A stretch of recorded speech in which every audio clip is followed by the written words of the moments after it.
One. Live from Waterford and Dungarvan, this is Waterford at 1 News. The headlines: Waterford MABs say they're concerned that the government's new proposals for a broadcasting licence will increase pressure on some Waterford families. And in sport, Niamh Rockett is the winner of June in the WLR Granville Hotel Awards. People have a responsibility to fund public service broadcasting even if they don't consume it. That's according to the Communications Minister, who has announced major reforms to the TV licensing fee. Casey O'Riordan reports. Under the new broadcasting bill, the government will put the collection of the TV licence fee up for tender in a bid to tackle the 12% of the public who are dodging the fee. The successful bidder of the 5-year contract will be tasked with coming up with a way to collect what will then be a device-independent broadcasting charge. This means that if you don't have a TV but a laptop, tablet or other device, you will be obliged to pay the €160 fee. Communications Minister Richard Bruton says people who claim not to watch RTE will not be exempt. There is an obligation, I think, on everyone to contribute to having that sort of creative content that's relevant to Irish life being produced. People, of course, are free not to watch it. These people don't agree with the charge. I think it is a way of trying to capture everybody and anybody, so it's a household charge. Yeah, I wouldn't agree with that because not everyone watches it. That's a bit of a compulsory thing that I don't think is right. The bill will also reduce the levy that independent broadcasters have to pay by up to 50% and establish a grant for young journalists working in local and regional radio. Meanwhile, Waterford MABs say they're concerned that the government's new proposals will increase pressure on some Waterford families. The Money Advice and Budgeting Service in Waterford says the new bill will affect everyone. James Quinlan is Mortgage Arrears Advisor with Waterford MABs. Nearly every household has at least a smartphone, so everybody is going to be caught in this. Like at the moment, they're estimating about 12% of people don't pay the licence fee, but it will depend on how they're going to handle the charges going forward. But it will put extra pressure on families. The government says a new health-based approach to personal drug use will save lives. The plans will see someone get a referral to the HSE the first time they're caught, then a Garda caution before being prosecuted the third time. The new system will be rolled out this time next year. Critics say the proposals don't go far enough and that decriminalisation should have been looked at.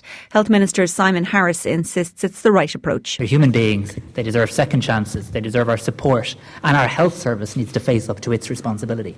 We are neglecting that responsibility if we believe that the only solution to drug addiction is the criminal justice system. It is clear that the war on drugs has not worked. It hasn't worked in Ireland, it hasn't worked internationally, and we must develop new ways to tackle issues of addiction. A lecturer in strategy at WIT says citizens are ahead of the politicians in the South East in recognising Waterford as the region's capital. The latest South East Economic Monitor shows the region is growing again after experiencing a contraction in 2017 to 2018. Dr Ray Griffin is one of the report's authors. There's an acknowledgement in the counties of the region that we're lacking urban level services like hospital, like university, like world-class retail services, and that they need to be built up, and they will only be done in a centre, and that centre has to be Waterford.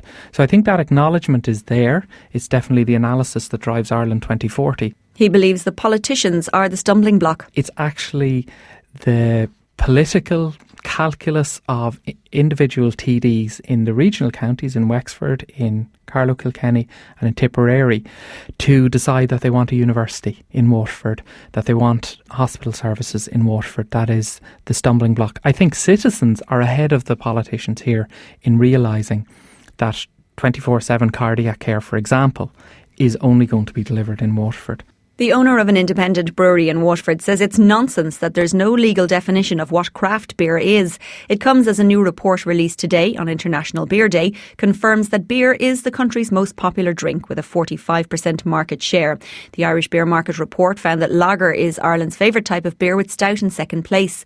Gráinne Walsh of Metalman Brewing Company, one of two independent brewing companies in Waterford, says their product has a story behind it. While we talk a lot about craft beer, there isn't actually any legal definition of the word craft, so any huge brewery can come along and declare that they're making a craft beer, but of course that's absolutely nonsense. So I suppose what we try to do is focus maybe on independent beer, proper local product with provenance, with heritage, with a good story behind it and with people behind it who are genuinely interested about the industry and who care about producing a good beer for their consumers. And that's a world away from a cynical industrial product that's basically just after market share and trying to cut the little guys out. A final appeal has been made to help repatriate the body of a man who lived in Waterford City. David Asimwe died in a single vehicle crash on the M9 near Knocktofer last month. A GoFundMe page has been established by his friends to help cover the costs of returning David's body to his native Uganda. So far they've managed to raise over half the €7,000 required. David Mutebi is chairperson of the Ugandan community in Waterford. I want to thank all the people who have helped us to make the donation. Most of the amount is now raised, almost €4,000 already raised, and we need 2,000 to see that the body is being repatriated back to Uganda, back to the family in Uganda. Parents who slap their children have often had negative experiences in their own childhood. That's according to research which is quoted by a paediatrician in the Irish Medical Journal. Professor Alf Nicholson from Temple Street Children's Hospital writes that there's a link between children who are slapped and negative outcomes in life, including suicide attempts and drink and drug problems. Excitement is building in Waterford ahead of the start of Spree. The festival kicks off at 5 p.m. today with the Sanofi Spree Orchestra in John Roberts Square. Emerging street artists will also be on the Nest stage in Gladstone Street from 6 p.m. Miriam Dunn says there's also 3 new Irish shows this evening. In the city still from Feathers Ensemble, and Sev, who's with Feathers Ensemble, would have been one of our Nest participants in the early days. We have Seeds from Shielta Circus, and again Henrik, who's with Shielta, would have been one of our Nest participants. And we have the Fanzinis, who people will know from previous years. They have a brand new show as well called, I can't pronounce it properly, I think it's Spelp, which is a site-specific show. It's like in one spot the whole weekend in Broad Street actually, whereas in the city still is a promenade show, so people will have to follow that around. So 3 very different shows, but I think 3 fantastic new Irish shows. Meanwhile, Gardaí say that increased numbers at this year's All Together Now festival has meant an increased Garda presence. 22,000 people are expected to descend on Curramore Estate over the coming days. Organisers have asked people to carpool where possible and to take note of information on their ticket as to which gate they need to enter by. Family and boutique camping as well as camper vans need to enter via the Red Gate, while general weekend camping and all drop-offs must go to the Blue Gate. Tremore-based Garda Sergeant Mark Mills says traffic will be staggered. 22,000 tickets sold this year as opposed to 15,000, so there's a considerable amount more of traffic. Yes, it's not all for a 2 p.m. kick-off or throw-in, so people will be coming in throughout the day on Friday. WLR Sport. Thanks to Boland's Hyundai Waterford. Preview the award-winning 192 Hyundai range. See Bolands.com. And a very good afternoon. I'm Gavin. Whelan. Gaelic Games and Paul Galvin is set to be the next Wexford senior football manager on a 2-year term. The 4-time All-Ireland winner and 3-time All-Star with Kerry will be put forward for ratification at next month's county board meeting. Wexford GEA say their selection committee were impressed by Galvin's knowledge and passion, as well as his vision for the county at both senior and development level. Meanwhile, Limerick GEA chairman John Cregan says they absolutely want to keep John Kiley as their senior hurling manager for 2020. The Treaty men surrendered their All-Ireland crown with defeat to Kilkenny in the All-Ireland semi-finals. It brought an end to a season where Limerick won the league and Munster titles, and Cregan says the management have done an excellent job and that the county board are keen to secure Kiley in charge. Waterford Camogie captain Niamh Rockett is the June winner of the WLR Granville Hotel GA Award. The St Anne's forward scored 1-2 from play in a player of the match performance against Dublin at Welsh Park to inspire the Dacia to their first win of the All-Ireland Championship. She was surprised to find the back of the net. I couldn't believe it, as Donald knows I don't score that many goals during Championship, but I couldn't believe it when I went in the goal, because Nicky was after telling me to go around and do a loop around again, and it was by chance the goalie batted out to me and I was in the right place at the right time, and at the start I couldn't believe it. And I saw an umpire going for the green flag and I was just ecstatic, really, felt really drived on then from there.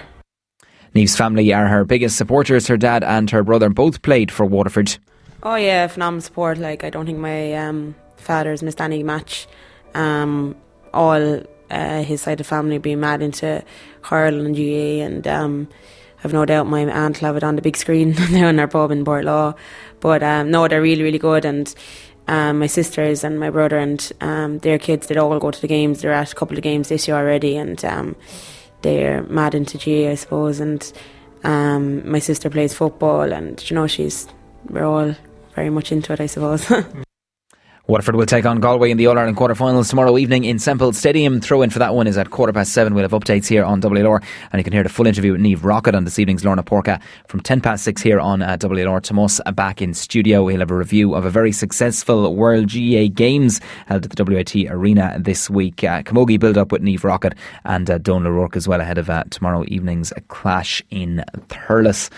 Next to news of the local action this evening, there is action in the Eastern Intermediate Hurling Championship. Butlerstown and Ballygunner meet in Welsh Park for a 7:30 throw-in at the same time in Fenner. In the Junior A Hurling Championship, Kilmac Thomas take on Roan Moore, while in the Junior B Hurling Championship in the East, Dunhill play host to St Molorins. Throw-in there is at 7:30. Waterford-born boxer Rhys Moran has joined the professional ranks following a glittering career as an amateur. The super middleweight has signed up with the Steve Collins camp in Dublin. He says it's been a huge transition for him, but he is determined to succeed as a professional. I was thrown into the deep end as soon as I came to the pro gym. I was put in with fellas that were challenging for Celtic titles, fellas that were fighting for Irish titles from the get-go. I kind of got a little bit sick of the amateurs. There wasn't much of a buzz there for me anymore. I always had the dream since I'm a little fella to turn professional. It was always my dream to go pro and to win titles as a professional. You could nearly say that I'm living the dream already, you know. You can catch the full interview with Rhys Moran on tomorrow's On The Ball here on WLR just after 12 noon. To golf, West Waterford's Seamus Power starts his second round at the Wyndham Championship at 6:20 this evening. He's 2 shots off the lead there after a 6-under par opening round of 64. Padraig Harrington gets underway 20 minutes later from 2 under. Finally, for news of racing, and former champion jockey Ruby Walsh feels Robbie Power rode the perfect tactical race on Tudor City in yesterday's Galway hurdle. Tony Martin's charge swooped late in the race to take victory in a thriller at Ballybrit. Today at the Galway track, the feature is the Guinness Handicap. It's off at 10-7. Well, the first of 7 goes to post at 10-5 across the water at a glorious Goodwood. It's the penultimate day. The action there is underway shortly at 10-2. Sports news brought to you by Boland's Water.